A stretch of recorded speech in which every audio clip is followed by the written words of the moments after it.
السلام علیکم دوستو، جب بھی پاکستان اور افغانستان کی سرحد پر گولیاں چلتی ہیں تو نہ صرف دھواں اٹھتا ہے بلکہ پورا ایک بیانیہ اٹھتا ہے جو کہ میڈیا، سوشل نیٹ ورکس اور دوسری عالمی لابیوں کے ذریعے پورے خطے میں پھیل جاتا ہے۔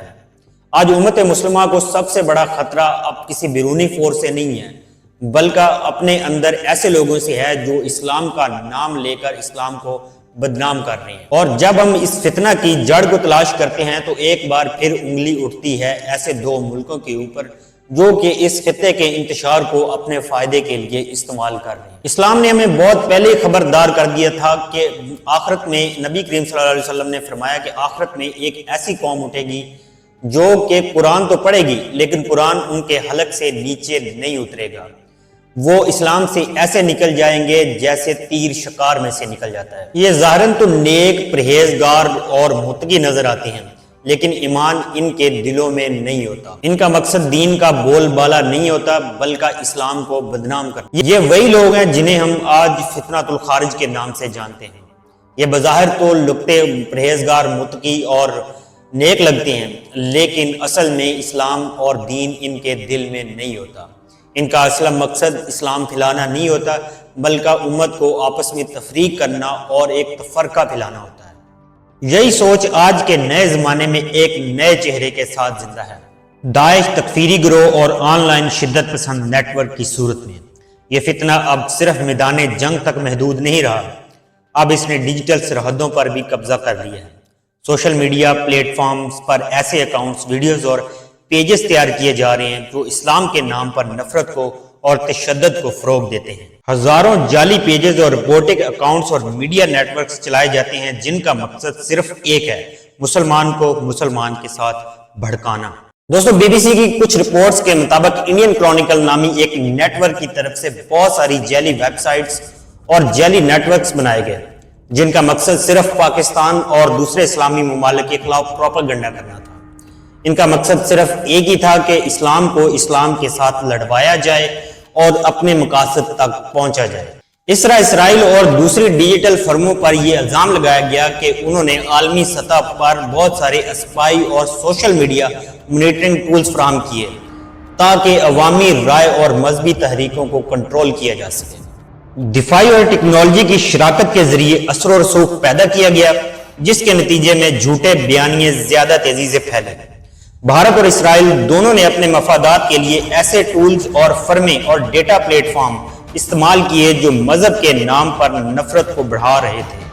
اب سوال یہ ہے کہ جب یہ فتنہ عراق اور شام کی سرحدوں پر موجود تھا تو اچانک یہ پاکستان اور افغانستان کی سرحدوں میں کیوں ظاہر ہو گیا؟ یہ وہی وقت تھا جب طالبان نے افغانستان میں دوبارہ اقتدار حاصل کیا۔ اس کے فوراً بعد میڈیا، سیاسی گروہوں اور بیرونی حلقوں میں ایسے بیانے پھیلائے گئے جنہوں نے پاکستان اور افغانستان کے درمیان بد اعتمادی پھیلانے کی کوشش کی۔ کچھ رپورٹوں کے مطابق فیک ویڈیوز، پرانے فوٹیجز اور غلط خبریں پھیلانے والے نیٹ ورکس نے دونوں ممالک کی عوام میں نفرت کا بیج بو دیا۔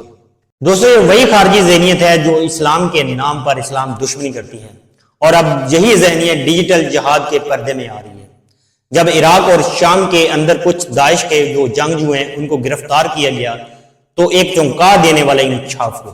بہت سے جنگجوؤں کے جسموں پر ٹیٹو بنے ہوئے تھے، کچھ پر صلیب، کچھ پر شیطانی علامتیں، کئی کو نماز، وضو یا قرآن کی بنیادی تعلیمات تک معلوم نہ تھی۔ بی بی سی کی رپورٹس کے مطابق یہ بات سامنے آئی ہے کہ زیادہ تر جنگجو مذہبی نہیں تھے بلکہ وہ کرائے کے قاتل تھے اور کرائے کے جنگجو تھے۔ کچھ کو مالی لالچ دے کر استعمال کیا گیا اور کچھ کو جہاد کے نام پر بیوقوف بنایا۔ یہی وہ لمحہ تھا جب دنیا نے سمجھا یہ جنگ کسی جہاد کی نہیں بلکہ پالیسی اور اپنے مفاد کی جنگ۔ بھارت اور اسرائیل کے درمیان جو دفاعی اور سیکورٹی پارٹنرشپ آپس میں بڑھی وہ صرف ٹیکنالوجی کے تبادلے تک محدود نہیں۔ دونوں ممالک انسٹیٹیوشنل لیول پر معلوماتی اثر و رسوخ بڑھانے کے لیے تعاون کر رہے ہیں۔ اسرائیلی فرموں کے نگرانی، ٹیکنالوجی اور بھارتی میڈیا کے پروپیگنڈا مہم اور بیرونی فنڈنگ، یہ سب اس بات کے شواہد ہیں کہ کس طرح خطے کے حالات کو اپنے فائدے کے لیے استعمال کیا جا رہا ہے۔ اس ساری کہانی میں فنڈز بھی اہم کردار ادا کرتے ہیں۔ شدت پسند گروہوں کو جو فنڈز ہیں وہ براہ راست ٹرانسفر نہیں کیا جاتے بلکہ انسانی حقوق کی تنظیموں اور دوسری این جی اوز کے ذریعے پہنچائے جاتے ہیں اور کچھ رپورٹس میں کرپٹو کرنسی کے شواہد بھی ملے ہیں تاکہ اصل سورس چھپ سکے۔ یہی دشمن کی چال ہے، خوارج کو استعمال کرو، چھوٹے فتنے کو بڑھاؤ اور امت کو آپس میں توڑ دو۔ لیکن نبی کریم صلی اللہ علیہ وسلم کا فرمان ہے کہ میری امت گمراہی پر جمع نہیں ہوگی، پس جماعت کو لازم پکڑو۔ یہی وہ راستہ ہے جو ہمیں فتنوں سے بچا سکتا ہے، علم، اتحاد اور صبر کا راستہ۔ دوستو، وقت آ گیا ہے کہ ہم دشمن کے اصل کھیل کو سمجھیں۔ بھارت ہو، اسرائیل ہو، داعش ہو، بوکو حرام ہو یا کوئی بھی جماعت ہو، ان کا صرف ایک ہی مقصد ہے کہ امت کے دل کے اندر ایک انتشار پیدا کرنا اور اپنے مقاصد کو حاصل کرنا۔ ہمیں اب ہر خبر کو شیئر کرنے سے پہلے اس کی تصدیق کرنا ہوگی۔